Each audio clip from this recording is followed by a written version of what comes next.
Umaga pa lang, gising ng araw. Si Lola Sakata, laging may ngiti sa tanaw.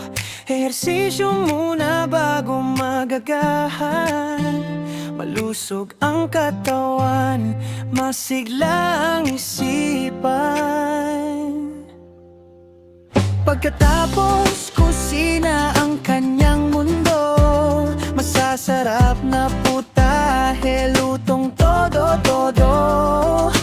Bawat timpla niya may pag-ibig na dala, kaya sa bawat tikim may saya na kasama.